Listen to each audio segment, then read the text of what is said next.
अस्सलाम वालेकुम दोस्तों, मैं आपको परफेक्ट वेब सॉल्यूशंस की तरफ से HTXS के इस क्रैश कोर्स ट्यूटोरियल सीरीज़ में खुशामदीद कहता हूँ। मेरा नाम इमरान कासिम है और ये हमारा HTXS के क्रैश कोर्स का चौथा हिस्सा है, मतलब पार्ट 4 है। और आज के इस वीडियो ट्यूटोरियल में हम ये सीखेंगे कि कैसे हम नॉन www डोमेन को www डोमेन पे और इसी तरह वाइस वर्सा www डोमेन को नॉन www डोमेन पर रीडायरेक्ट कर सकते हैं यूजिंग HTXS। इसके अलावा हम एक और चीज़ भी सीखेंगे कि कैसे जब कुछ हम as a being a developer या बीइंग अ वर्डप्रेस डिज़ाइनर या आप किसी फ्रेमवर्क को यूज़ कर रहे हैं तो उसमें जो index.php फाइल होती है, मेन जो आपकी रूट फाइल होती है, वो कैसे हम URL से रिमूव करते हैं। तो इससे पहले कि मैं अपने इस वीडियो ट्यूटोरियल को स्टार्ट करूं, मैं आपसे रिक्वेस्ट करूंगा कि अगर आपने अभी तक मेरे चैनल को सब्सक्राइब नहीं किया तो काइंडली इसको सब्सक्राइब ज़रूर कर लें और साथ में मौजूद बेल का आइकन प्रेस करना मत भूलिएगा ताकि मेरी हर नई आने वाली वीडियो या सीरीज़ की नोटिफिकेशन आपको आपकी ईमेल में या आपकी यूट्यूब ऐप में आपको मिलती रहे और आप उससे अप टू डेट रह सकें। Thank you very much. तो चलिए शुरू करते हैं इस वीडियो ट्यूटोरियल को। तो दोस्तों, इसके पिछले 3 वीडियो ट्यूटोरियल में अब तक हमने जो सीखा वो ये था कि व्हाट इज़ HTXS, और उसके बाद हमने देखा how to assign default file extension with extension, जो कि आप जब कोई डायरेक्टरी लोड करते हैं तो उसके अंदर मौजूद वो फाइल अगर मौजूद है तो वो लोड हो जाती है ऑटोमेटिकली। फिर हमने देखा how to assign different kind of error, जैसे 401, 403, 404 आता है, उनको कैसे हम असाइन कर सकते हैं फाइल्स। फिर उसके बाद हमने इनेबल और डिसेबल किया हमने एनेबल और डिसेबल किया डायरेक्टरी ब्राउजिंग को यूजिंग ऑप्शन इंडेक्सेस, और उसके बाद हमने हाइड किया फाइल्स इन अ डायरेक्टरी। किसी भी डायरेक्टरी में हम फाइल्स को हाइड कर सकते हैं, तमाम फाइल्स को भी और पर्टिकुलर एक्सटेंशन वाली फाइल्स को भी। इसके लिए हमने इंडेक्स इग्नोर को देखा। उसके अलावा हमने देखा कैसे हम किसी भी IP को ब्लॉक कर सकते हैं या अलाउ कर सकते हैं, मतलब ब्लॉक सबको करें और अलाउ स्पेसिफिक को करें, या अलाउ मतलब ब्लॉक स्पेसिफिक को करें और अलाउ बाकी सबको करें। मतलब अगर आप स्पेसिफिक IP को ब्लॉक करना चाहते हैं तो उनको डिनाई कर सकते हैं। अगर आप स्पेसिफिक को अलाउ करना चाह रहे हैं और बाकियों को डिनाई करना चाह रहे हैं तो आप वो भी कर सकते हैं। इसमें आप देख सकते हैं कि हम डिनाई अलाउ यूज़ कर रहे हैं, जिसमें पहले हमने डिनाई फ्रॉम ऑल किया, फिर हमने अलाउ डिनाई किया। उसमें अलाउ फ्रॉम ऑल पहले अलाउ करेगा फिर डिनाई करेगा। यहाँ पे पहले वो डिनाई वालों पे काम करेगा और उसके बाद अलाउ पे जाएगा। तो ये सीखा हमने। और इसके अलावा हमने देखा how to redirect URL using condition and rules, और जिसमें हमने रीराइट इंजन को यूज़ करना देखा।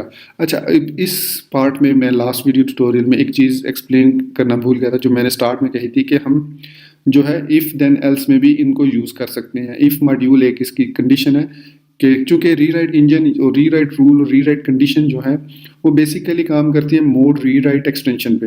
अपाची सर्वर सॉफ्टवेयर में काफ़ी सारी एक्सटेंशंस होती हैं और हर एक्सटेंशन का एक पर्टिकुलर मकसद होता है।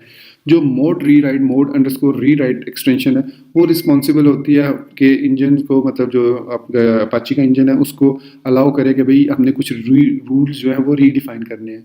ऐसे रूल्स जो डिज़ाइन टाइम पे डिफाइन होते हैं HTX उसके अंदर, अपाची सर्वर सॉफ्टवेयर के अंदर, उनको हम रन टाइम पे चेंज करना चाह रहे हैं, उनको दोबारा से राइट करना चाह रहे हैं, रीराइट करना चाह रहे हैं। तो उसके लिए हमें रीराइट इंजन को ऑन करना पड़ता है, और ये रीराइट इंजन ऑन उस वक्त काम करता है जब वो मोड रीराइट किया जो मॉड्यूल है वो अनेबल्ड होगा। अब सम टाइम आपको नहीं पता कि मे बी वो अनेबल्ड है या नहीं है अनेबल। लोकल होस्ट पे तो हम PHP इन्फो लगा के चेक कर सकते हैं, और यही चीज़ आप उस पर भी कर सकते हैं लाइव सर्वर पे भी। इसके अलावा लाइव सर्वर के अंदर ऑप्शन भी मौजूद होता है जहाँ पे आप आपकी PHP के एक्सटेंशन देख सकते हैं कि कौन कौन सी एक्सटेंशन इस वक्त अनेबल्ड हैं और कौन कौन सी डिसेबल्ड हैं। खैर एनीवेज, मैं ये बात कर रहा था कि इफ़ मॉड्यूल जो डायरेक्टिव है इफ़ मॉड्यूल, उसको हम कैसे यूज़ करते हैं, उसको यूज़ क्यों किया जाता है। तो बेसिकली जो करेक्ट वे है, मैं यहाँ पे मैं अपना सबलाइम टेक्स्ट ओपन कर लेता हूँ, टेक्स्ट एडिटर।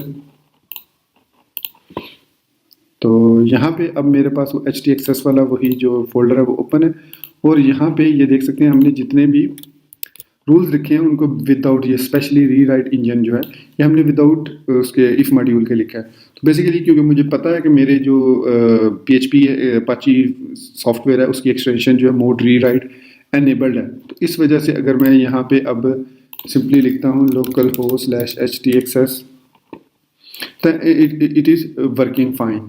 लेकिन अगर मैं किसी वजह से इसको डिसेबल कर दूँ मोड रीराइट को, तो ये रीराइट इंजन काम नहीं करेगा। तो उसके लिए मैं यहाँ पे आपको करके भी दिखा देता हूँ। यहाँ पे एप्लीकेशन में जाके क्विकली मैं दिखा देता हूँ आपको, मैप में htdocs में, config में आई थिंक अपाची, और इसके हमारे php ini में है, config में आई थिंक php 7.1.6 है, ये 7.7.1.6 php बिन में, अपाची में। अब यहाँ पे बिन इसका अपाची का, इसमें हमारे पास है php में php 7.16, इसके अंदर बिन, और सॉरी इसके अंदर कॉन्फ़िग फाइल होगी, हाँ ये php फाइल है। इसको मैं ओपन करता हूँ, इसके साथ टेक्स्ट रेंगुलर के साथ ही ओपन कर लेते हैं इसको। तो इसके अंदर हम यहाँ पे मॉड्यूल्स को देखते हैं, हमारे पास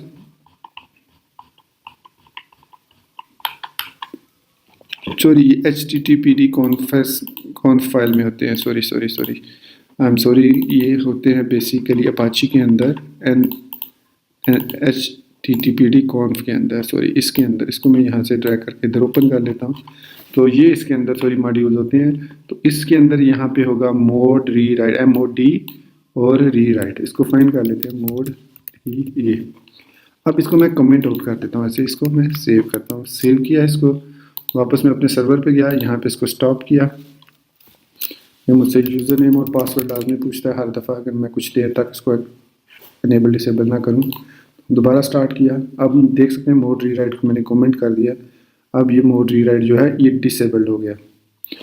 तो इसको डिसेबल करने के बाद अगर मैं यहाँ पे अपनी साइट को दोबारा रीलोड करता हूँ, तो अब आप देख सकते हैं यहाँ पे इंटरनल सर्वर एरर, मतलब अब ये आ गया है इंटरनल सर्वर एरर। हालांकि अभी ये साइट ठीक थी। इसकी रीज़न ये है कि मेरे पास अब ये जो htaccess फाइल है, इसके अंदर मैं अगर यहाँ से रीराइट इंजन को ख़त्म कर देता हूँ और पेज को दोबारा रीलोड करता हूँ, तो देख सकते हैं आप कि अभी भी हमारे पास ये एरर आ रहा है।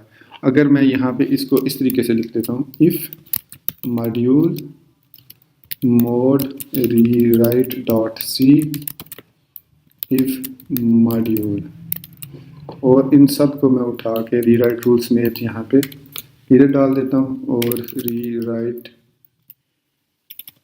रीराइट इंजन ऑन कर। एक्चुअली रीराइट रूल भी था लिखा हुआ, इस वजह से वो एरर दे रहा था। तो इसके लिए ये जो हमारे पास है, इनके लिए हमें रीराइट रूल की ज़रूरत नहीं होती, इसको मैं यहाँ पे रख देता हूँ। अब रीलोड करता हूँ, तो अब हमारी जो index.html फाइल है वो ओपन हो गई है। अब हमारी यहाँ पे रीराइट इंजन ऑन कंडीशन हमने लगा दी इफ़ के अंदर। तो इससे हमें फ़ायदा ये हो गया कि अब अगर हमें बाय डिफ़ॉल्ट हमारे सर्वर पे रीराइट इंजन ऑफ होगा, मतलब मोड रीराइट इनेबल नहीं होगा, तो ये जो है काम नहीं करेगा, और ना सिर्फ काम नहीं करेगा बल्कि इसकी वजह से हमारी साइट पे एरर भी कोई नहीं आएगा, मतलब इंटरनल सर्वर एरर नहीं आएगा। अगर सपोज मैं इसको यहाँ से कमेंट कर देता हूँ, सेव करता हूँ और रीलोड करता हूँ, तो अब यहाँ पे आप देख सकते हैं इंटरनल सर्वर एरर, क्योंकि वो रीराइट करने की कोशिश कर रहा है, जबकि ये मोड रीराइट हमारा अनेबल्ड ही नहीं है। तो यहाँ पे मैं इसको दोबारा अनेबल करता हूँ और दोबारा इसको रीलोड करता हूँ, तो देखें हमारा काम चल रहा है। तो ये उस सूरत में करते हैं अगर आपको श्योरिटी ना हो कि मोड रीराइट अनेबल्ड है या नहीं। इस तरह डिफरेंट मॉड्यूल्स होते हैं, आप उन पर चेक लगा सकते हैं कि वो अनेबल्ड है या डिसेबल्ड है। तो मैं वापस यहाँ पे जाता हूँ अपने फाइंडर में, और यहाँ से httpd को दोबारा से, बल्कि यहाँ पे मैंने ओपन किया हुआ है, ये मैं इसको अनेबल कर देता हूँ। सेव किया, सेव करने के बाद मुझे सर्वर दोबारा रीस्टार्ट करना पड़ेगा एक दफ़ा अपाची को। तो रीस्टार्ट किया, अब मैंने मॉड्यूल जो मोड रीराइट है उसको अनेबल कर दिया। तो अब मैं इसको दोबारा साइट को ओपन करता हूँ, तो it is working fine even if module is there. अगर मैं इफ़ मॉड्यूल को ख़त्म कर देता हूँ यहाँ से, तो अब भी हमारा जो रूल है वो सही काम करेगा, क्योंकि हमने रीराइट इंजन जो है वो मोड रीराइट जो है वो अनेबल किया हुआ है, और इस वजह से हमारा ये स्टेटमेंट विदाउट राइटिंग इफ़ जो है ये काम कर रहा है। लेकिन इट इज़ रिकमेंडेड कि आप इस तरह के जो स्पेशली रीराइट के हैं रूल्स, वो मस्ट इस इफ़ में लिखे, ताकि कोई प्रॉब्लम फ्यूचर में ना इंटरनल सर्वर एरर की। अब से हम जो दो हमने पढ़ने हैं, ये 3 हमने कंडीशंस देखनी है, उनको हम इसी के अंदर लिखेंगे। तो चलते हैं अपनी स्लाइड की तरफ। यहाँ पे अब नेक्स्ट मूव करते हैं। हम श्योर आपको इफ मॉड्यूल की समझ आ गई होगी। तो यहाँ पे हमने ब्लॉक एक्सेस भी देखा था, कैसे हम यहाँ पे देख सकते हैं कि कैसे हम स्पेसिफिक रेफर से ब्लॉक कर सकते हैं यूज़र को, ठीक है। उसके बाद आज हम ये देखेंगे कि how to redirect to domain name without www prefix. अब कंडीशन ये है कि सम टाइम आपकी वेबसाइट जो होती है वो www पे हुई होती है कॉन्फ़िगर, सारी इंडेक्स हुई होती है इवन गूगल में भी, या अपने यूज़र अपने उसको जब आपकी साइट जो है वो www डॉट उस पे है, लेकिन सपोज सम केसेस आपकी साइट जो है वो बगैर www के काम करना शुरू कर दिया, www के साथ वो काम नहीं कर रही, या आप www वाले यूज़र्स को आप नॉन www साइट पे सेंड करना चाह रहे हैं, तो इसके लिए आप ये वाली रूल्स यूज़ करेंगे। सबसे पहले आप रीराइट इंजन ऑन करेंगे, फिर उसको रीराइट कंडीशन करेंगे कि अगर आपका HTTP होस्ट के साथ www है विदाउट एनी NC का मतलब जैसे केस इनसेंसिटिव है कि वो चेक करेगा कि चाहे वो कैपिटल लेटर्स में चाहे स्मॉल लेटर्स में, उसको कंपेयर करेगा, इक्वली चेक करेगा, ठीक है। नाम अगर वो आपकी जो HTTP होस्ट है वो www के साथ है तो वो रीराइट रूल कर देगा और उसके साथ से www ख़त्म कर देगा, ठीक है। और अब आप उसको बगैर www के भी एक्सेस कर सकते हैं, और अगर आप www के साथ उसको एक्सेस करेंगे तो वो आपको रीडायरेक्ट कर देगा विदाउट www वाली डोमेन पे।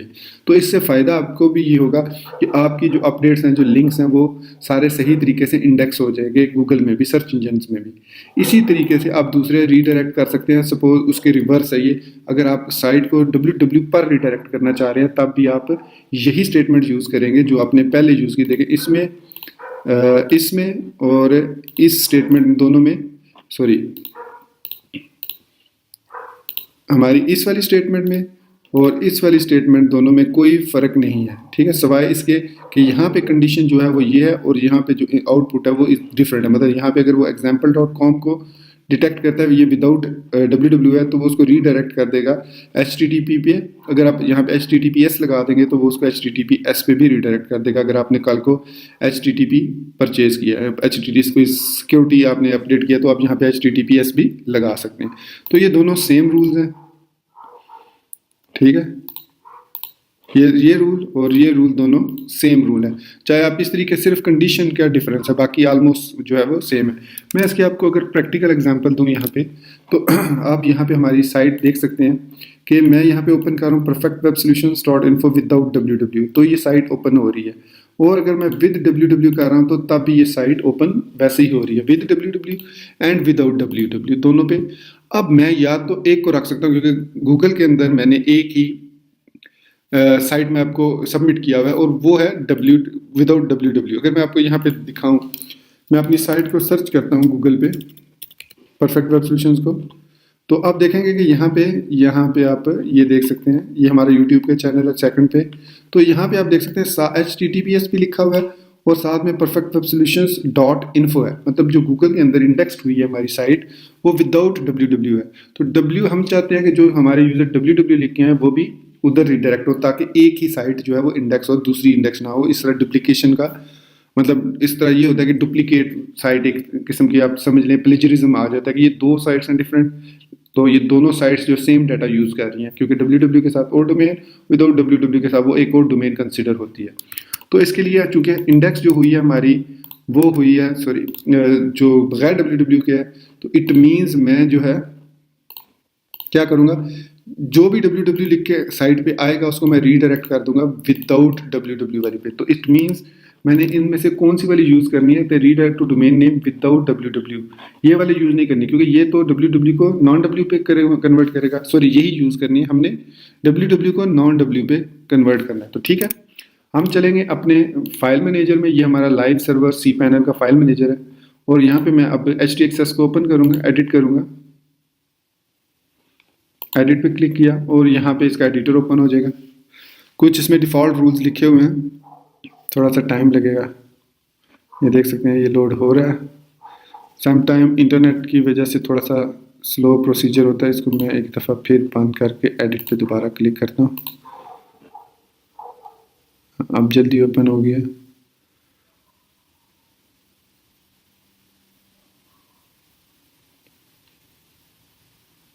तो ये हमारे पास दोस्तों ओपन होगी और यहाँ पे आप देख सकते हैं जो मैंने अभी इफ़ मॉड्यूल वाली बात आपको बताई थी कि इफ़ मॉड्यूल मोड एक्सपायर ये एक मॉड्यूल है मोड एक्सपायर्स, अगर वो एक्टिव है तो ये वाली एक्सपायर एक्टिव ऑन कर दे, और इन इमेजेस पे हमने एक एक्सपायर चेक लगाया हुआ है कि 1 मंथ बाद जो एक्सपायर हो। इसी तरीके से यहाँ पे भी एक रीराइट इंजन लिखा हुआ है, इफ़ लाइट स्पीड कोई एक्सटेंशन है वो है तो इसका मतलब है हम यहाँ पे रीराइट रूल करना चाह रहे हैं, और ये इफ़ मॉड्यूल यहाँ पे आके ख़त्म हो रहा है। हमारा जो वर्डप्रेस का जो, क्योंकि ये हमारी साइट वर्डप्रेस में है तो ये हमारा वर्डप्रेस का डिफ़ॉल्ट जो इसकी कॉन्फ़िगरेशन है वो ये है। अब ये मोड रीराइट में, तो यहाँ पे मैं यूज़ करूँगा, सबसे पहले मैं लिखूँगा रीराइट कंडीशन, दूंगा इसको कि जब हमारे पास रीराइट कंडीशन %साइन HTTP होस्ट जो हो वो कौन सा हो, www वाला हो। मतलब ये हमने रेग एक्स लगाया, इसके लिए हमने ये स्टार्ट किया कि यहाँ से हमारा रेगुलर एक्सप्रेशन स्टार्ट हो रहा है। उसके बाद हमने कहा जी www हो, उसके बाद हमने बताया कि डॉट/, अब ये उसको हमने ये बताया कि उसके बाद कहीं पे भी मतलब टेक्स्ट में डॉट हो, डॉट होने के बाद उसके ब्रैकेट के अंदर यहाँ पे हम बता रहे हैं कोई भी करैक्टर यहाँ पे यहाँ तक हो, मतलब उसके बाद www के बाद कुछ भी लिखा हो तो वो उसको क्या करे, विद केस इनसेंसिटिव, मतलब वो केस सेंसिटिव किए बगैर जो भी, चाहे कैपिटल में है चाहे स्मॉल में, चाहे www स्मॉल में है चाहे कैपिटल में है, चाहे perfectwebsolutions.info कैपिटल में लिखा है चाहे स्मॉल में लिखा है, वो इसको क्या करे, रीराइट रूल कर दे। क्या रूल हमने यहाँ पे डिफाइन किया कि उसने उस सारे को जो भी यहाँ पे एक्सटेंशन हमने दी डॉट, और यहाँ पे हम स्टार देंगे ताकि वो, और उसके बाद हम यहाँ पे डॉलर की, यहाँ पे ये कंडीशन ख़त्म हुई, और फिर हमने यहाँ पे लिखा HTTP://%1/$1, और फिर हम इसको रीडायरेक्ट कर देंगे 301 के साथ L। अब कुछ दोस्तों ने मुझसे ये भी पूछा कि ये जो हम ब्रैकेट्स के अंदर लिखते हैं ये क्या होते हैं। बेसिकली ये फ्लैग्स होते हैं, मैंने लास्ट वीडियो ट्यूटोरियल में भी बताया, और हर फ्लैग का एक पर्टिकुलर मकसद होता है।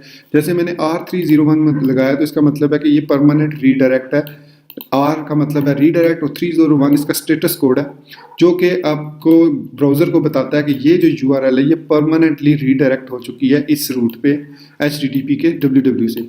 और L का मतलब है कि इस कंडीशन के लिए, ये जो कंडीशन ऊपर लिखी है मैं यहाँ पे इसको थोड़ा जूम कर, मतलब ये जो कंडीशन मैंने लिखी है, सॉरी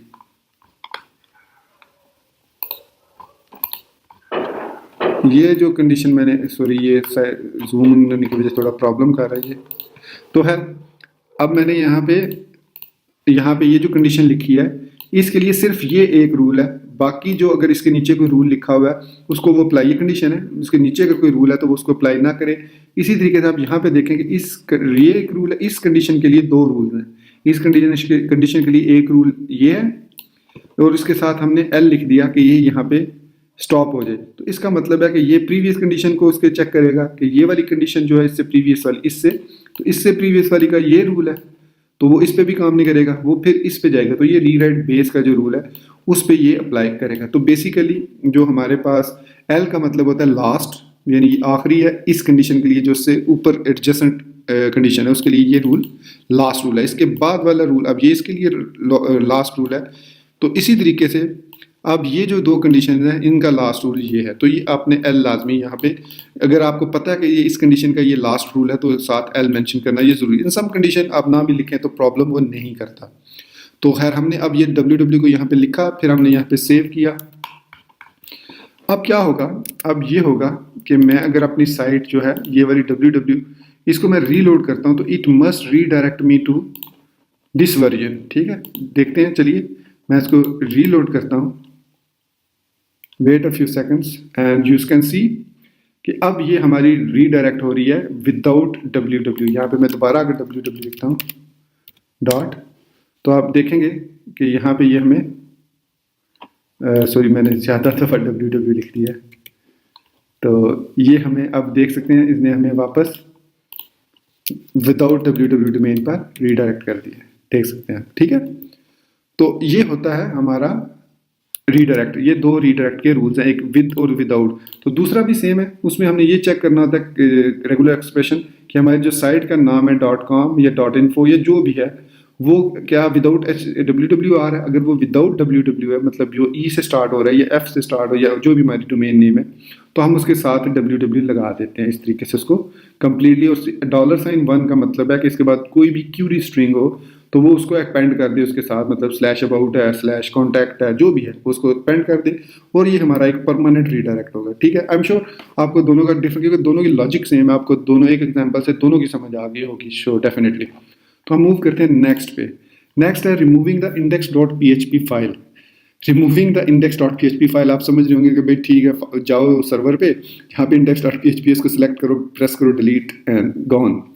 लेकिन यहाँ पे एच टी एक्सेस के अंदर removing the index dot P H P file is something else. It means कि जब आप अपनी कोई भी वेबसाइट बना रहे हैं तो आपके किसी भी फोल्डर के अंदर जो मेन फाइल होती है वो index dot P H P है डिफॉल्ट। वो क्या कहते हैं, जो हमने फर्स्ट ट्यूटोरियल में सीखा था, डायरेक्टरी इंडेक्स जो होता है वो अगर नहीं डिफाइन तो जो डिफॉल्ट सर्वर की तरफ से डिफाइंड है वो होगा या index dot H T M L होगा या index dot P H P होगा। अगर तो index dot P H P मौजूद है तो वो हम एक्चुअली जब क्रिएट करते हैं, क्यूरीज क्रिएट करते हैं, तो हर जगह पे हमें index dot P H P के थ्रू हम सारी फाइल एक्सेस करते हैं। इसकी बेस्ट एग्जांपल उनके लिए जो फ्रेमवर्क्स यूज़ करते हैं या जो पी एच पी को यूज़ करते हैं प्रोग्रामिंग के लिए, तो उनको इस चीज़ का पता होगा कि हम जो यूआरएल लिखते हैं उसके अंदर एक get query string question mark के साथ पास करते हैं, तो हम उस क्वेश्चन मार्क के थ्रू इसको index dot P H P को रिमूव करते हैं। इसको रिमूव करने का बहुत ही सिंपल तरीका है कि सबसे पहले हम रीराइट इंजन डेफिनेटली ऑन करेंगे, फिर हम कंडीशंस दो लगाएंगे। पहली कंडीशन है कि चेक करेगा कि वो क्या वो एक फाइल है, डैश एफ का मतलब है क्या वो एक फाइल है, फाइल इंपॉर्टेंट फाइल नेम है या वो डायरेक्टरी नेम है। यहाँ पे एफ का मतलब फाइल और डी का मतलब डायरेक्टरी है। अगर तो वो फाइल है या वो डायरेक्टरी है तो वो क्या करेगा, उस रीराइट रूल करेगा, उस सारे जो भी यूआरएल बन रही है उसके साथ index dot P H P लिख के उसके साथ $1 को एक्सेस कर लेगा। मतलब उसके साथ $1 लिखा हुआ आ जाएगा। जैसे मैं इसकी अगर आपको लोग एग्जांपल दूं अपनी साइट पे, इसी पे साइट पे ही देता हूँ। मैं यहाँ पे जाता हूँ, लिंक है हमारा सपोज PSD2, ये शायद एक्टिव भी है कि नहीं एक्टिव, लेट मी सी, एक्टिव है, ठीक है। ये हमारा लिंक है PSD2 वर्डप्रेस। अगर मैं यहाँ पे लिखता हूँ index.php/PSD2 वर्डप्रेस, तो आप देखेंगे इस तरीके से भी उसने काम किया और index.php को उसने रिमूव कर दिया। क्यों रिमूव कर दिया? क्योंकि हमने अपनी htxs फाइल में यहाँ पे डिफाइन किया हुआ है, ये इस जगह पे, ये आप देख सकते हैं यहाँ पे मैंने इसको डिफाइन किया हुआ है। अगर मैं इसको यहाँ से रूल को ख़त्म कर देता हूँ, यहाँ तक आई थिंक ये ठीक है, मैंने सेव किया इसको। अब मैं जब अपनी साइट को एक्सेस करूँगा, इसको रीलोड करता हूँ, तो अब आप देखें 404 फाइल नॉट फाउंड। हालांकि अभी थोड़ी देर पहले ये रूल चल रहा था, तो मैं यहाँ पे अब क्या करता हूँ, index.php लिख के ऐसे लिखता हूँ। तो ये देख सकते हैं index.php रिमूव हो रही है, लेकिन हमारा काम जो है वो, क्योंकि जो हमारी ओरिजिनल URL है वो यही है, तो लेकिन अब वो काम नहीं कर रही। तो इसके लिए काम करने के लिए हमें क्या करना होगा, हमें ये जो रूल है ये दोबारा से डिफाइन करना पड़ेगा। तो मैं यहाँ पे इसको इसका ख़त्म कर देता हूँ, इसको इस तरीके से, और ये /index.php लिख देता हूँ, सेव किया। अब वापस हम अपने उसी 404 नॉट फाउंड पे आए और उसी पेज को रीलोड किया, तो अब देखेंगे आप कि वो रूल हमारा एक्टिव हो गया। तो अब हमारी साइट सही हो गई। तो ये जो रूल है ये बहुत इंपॉर्टेंट रूल है वेब डेवलपर्स के लिए। तो इसी तरीके से मैं इसकी एक और एग्जांपल आपको देता हूँ। हमारे पास ये हमारा एक htxs का फोल्डर है। मैं इसको एक्सेस किस तरीके से करता हूँ, लोकल होस्ट /htxs लिखा मैंने, तो हमारे पास index.html फाइल ओपन होगी। ये देख सकते हैं अब यहाँ पे index.html फाइल ओपन हो। अब अगर मैं लिखता हूँ कॉन्टैक्ट, ठीक है, तो उसने मुझे एरर 404 पे रिडायरेक्ट कर दिया। तो मैं ये चाहता हूँ कि जब मैं उसके आगे कॉन्टैक्ट लिखूँ तो वो उसको ग्रैब कर ले, उस कॉन्टैक्ट को ग्रैब करके उसको एक क्यूरी बना दे, ठीक है, और उसको index.php के थ्रू पार्स करे। तो मैं क्या करूँ, लिखूंगा यहाँ पे रीराइट कंडीशन, और सबसे पहली कंडीशन हमारी क्या होगी कि रिक्वेस्ट फाइल नेम क्या है, %, request file name, %, request file name, तो उसके बाद इक्वल टू फाइल है या फिर वो एक डायरेक्टरी है। यहाँ पे हमने दोनों डायरेक्टरी और फाइल, सॉरी यहाँ पे मैं एक चीज़ मिस कर दिया, कंडीशन, ठीक है। तो फिर वो क्या करे, रीराइट रूल करे, और रूल में क्या करे कि यहाँ पे जो कुछ भी है लिखा हुआ उसको index.php के थ्रू पार्स करे। तो यहाँ पे हम इसको इस तरीके से भी लिख सकते हैं, यहाँ पे कैप्स हैं, .static $index.php question mark URL is equal to $1 लिख देंगे, और साथ में हम उसको लास्ट रूल बता देंगे कि ये इसका लास्ट रूल है, इन द ब्रैकेट एल ये लिख देंगे। अब क्या होगा कि अब मैं अगर यहाँ पे अपने साइड पे जाता हूँ और यहाँ पे कॉन्टैक्ट लिखता हूँ, देखिए अब ये कॉन्टैक्ट लिखा तो कुछ भी नहीं हुआ, index dot PHP simple open हो गई। कॉन्टैक्ट में लिखता हूँ इमरान अपना नाम, nothing happens, index dot PHP load हो गई। तो अब इसका मतलब है कि हम अपनी URLs को इंडेक्स के थ्रू पास कर सकते हैं और पर्टिकुलर जो भी फाइल अगर लोड करना चाहें हम यहाँ पे लोड कर सकते हैं। जैसे मैं यहाँ पे अगर लिखूँ एको $गेट URL एको गेट, अब ये चूंकि गेट सॉरी मुझे यहाँ पे एक्चुअली PHP का टैग लगाना था, यहाँ पे एको गेट URL। अब गेट URL जब मैंने किया और इसको रीलोड किया पेज को, तो यहाँ पे आप देख सकते हैं contact/इमरान लिखा हुआ आ गया, जो कि उसने मैंने यहाँ पे लिखा है। तो अब हम इससे ये कर सकते हैं कि इससे कंटेंट जो इसके अंदर कॉन्टैक्ट का फोल्डर है या contact.html फाइल अगर है, हम यहाँ पे एक न्यू फाइल बना लेते हैं, उसका नाम रख देते हैं contact.php। ठीक है, ये वाली फाइल लोड हो जाए और इस फाइल में हमने लिखा कॉल कर लेते हैं हम यहाँ पे इसको किस तरीके से करें इसको, यहाँ पे हमने इसको एको करके गेट URL किया और फिर हम उसको ब्रेक कर लेंगे दो हिस्सों में, मतलब एक हमारा फाइल नेम हो जाएगा और दूसरा उसका फंक्शन हो जाएगा। हम उस फाइल नेम का फंक्शन को कॉल कर लेंगे। जैसे मैं यहाँ पे लिखता हूँ $URL is equal to explode, और किस बेस पे एक्सप्लोड करना है, स्लैश की बेस पे किसको करना है, गेट के अंदर जो हमारे पास URL है उसको मैं अगर प्रिंट और URL करूँ तो अब आप देखेंगे कि यहाँ पे हमारे पास URL एक्सप्लोड होकर दो एरे में बन गई है। अब इंटू 0 हमारे पास है, इंक्लूड हम करेंगे, हम यहाँ पे लिखते हैं इंक्लूड। अब हमने उस फाइल को इंक्लूड करना है जिसका URL में हमारा आया नाम आया, तो यहाँ पे लिखेंगे URL इंटू 0.php, तो इस फाइल को इंक्लूड हो गया। अब हम यहाँ पे ये फाइल इंक्लूड होगी, अब इसका फंक्शन हमने कॉल करना है। सपोज इसका फंक्शन हमने यहाँ पे इमरान फंक्शन बनाया हुआ है, PHP function Imran echo hello from contact, simply मैंने ये टेक्स्ट लिख दिया। अब यहाँ पे मैंने इंक्लूड किया URL इंटू 0.php, ये इंक्लूड हो जाएगी। इसके बाद मैं सिंपली लिख सकता हूँ एको और जो भी फंक्शन ऊपर से वो पास हुआ है URL इंटू 1, और इस फंक्शन को मैं इस तरीके से लिखूंगा और यहाँ पे इसको सेव कर दूंगा। बल्कि एको लिखने की जरूरत नहीं है क्योंकि उसमें मैं एको ही कर रहा हूँ। यहाँ पे रिटर्न अगर मैं कर देता हूँ, मोस्टली आप कोशिश कीजिएगा जो फंक्शंस हो वो रिटर्न करें वैल्यूज, ये बेहतर होता है, वरना फिर वो एक एरर आता है हेडर ऑलरेडी सेंड का। यहाँ पे मैंने ये लिखा, अब मैं वापस आता हूँ, लोड करता हूँ और आप ये देखें हेलो फ्रॉम कॉन्टैक्ट लिखा हुआ आ गया। अब मैं यहाँ पे एक और फंक्शन बना लेता हूँ contact.php में, हेलो का फंक्शन बना देता हूँ, हेलो फ्रॉम वर्ल्ड, राइट। अब ये दो फंक्शन है, अब ये दोनों फंक्शन मैं URL के थ्रू एक्सेस कर सकता हूँ। यहाँ पे मैं लिखूंगा हेलो, तो आप देखेंगे हेलो फ्रॉम वर्ल्ड लिखा हुआ आ गया।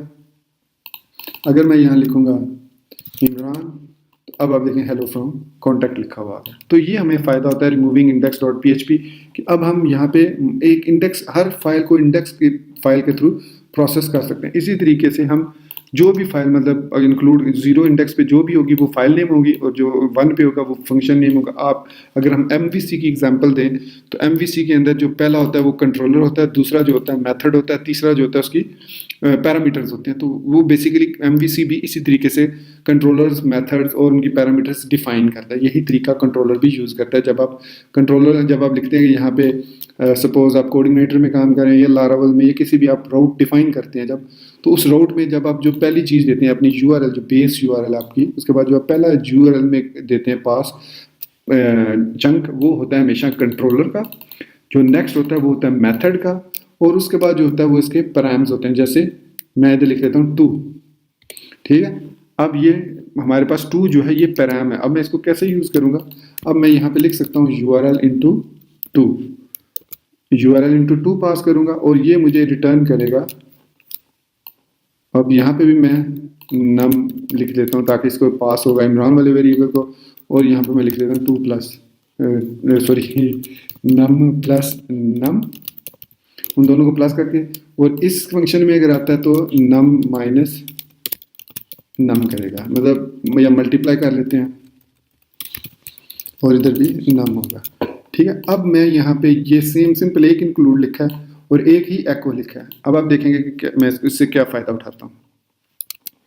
मैं वापस यहाँ पे आया, यहाँ पे मैंने कॉन्टैक्ट इमरान के बाद लिखा 3, तो हमारे पास जो आंसर है 6 आया। यहाँ पे आप देख सकते हैं 6 आंसर आया। अच्छा, ये जो एरे आ रही है ये बेसिकली यहाँ से प्रिंट आर से मैं इसको खत्म कर देता हूँ। रीलोड किया, अब 6 आंसर आया। अब मैं इसी पैरामीटर को पास करता हूँ हेलो को, तो आप देखेंगे 9 आंसर आया, क्योंकि उसमें हमने 3 मल्टीप्लाई बाय, मतलब जो भी पैरामीटर है उसको मल्टीप्लाई किया। तो इस तरीके से भी आप index.php को रिमूव करके उससे फ़ायदा उठा सकते हैं अपने प्रोजेक्ट के अंदर। कोई भी आप कोर PHP में बना रहे हैं या ऑब्जेक्ट ओरिएंटेड PHP में बना रहे हैं, तो आप इस तरीके से अपने क्लासेस को इंक्लूड कर सकते हैं, उनको एग्जीक्यूट कर सकते हैं। मतलब आप मेंशन करेंगे जो ऊपर आप दूसरा पैरामीटर देंगे, that must be a class name. वो क्लास नेम अबाउट हो सकता है, क्लास नेम कुछ भी हो सकता है। Then the second should be a method name, उस क्लास का वो मेथड आप कॉल कर सकते हैं। And the third one should be a parameter. So इस तरीके से आप इस पे काम कर सकते हैं। तो दोस्तों, ये था हमारा आज का वीडियो ट्यूटोरियल ऑन HTXS, और थोड़ा सा ये लेंथी हो गया, इसमें मैंने थोड़ा सा PHP का टच भी दे दिया। तो आई एम श्योर आपने इसको माइंड नहीं किया होगा डेफिनेटली, और इसको पॉजिटिव लिया होगा कि HTXS के अंदर थोड़ी सी हमें PHP भी देखने को मिली। ताकि मेरी कोशिश ये होती है कि मैं जो चीज़ भी एक्सप्लेन करूँ उसकी कोई ना कोई सॉलिड एग्जांपल ज़रूर हो उसके पीछे, तो उसको फिर एक्सप्लेन करने के लिए थोड़ा सा टाइम भी चाहिए होता है। तो शायद मैं बातें ज़्यादा करता हूँ, प्रैक्टिकली कम करता हूँ। एनीवेज, जो भी है आपके सामने है, और आई एम श्योर आपको मेरी ये वीडियो भी मेरी दूसरी वीडियोस की तरह पसंद आई होगी। और आप इसको लाइक करना, मेरे चैनल को सब्सक्राइब करना, और इस वीडियो को अपने दोस्तों के साथ अपनी टाइमलाइंस पे, अपने सोशल मीडिया पे शेयर करना नहीं भूलेंगे। मुझे अपनी दुआओं में याद रखिएगा, और अब मैं आपसे इजाज़त चाहूँगा। Thank you very much for being with me till end. Take care, अल्लाह हाफिज़ एंड बाय।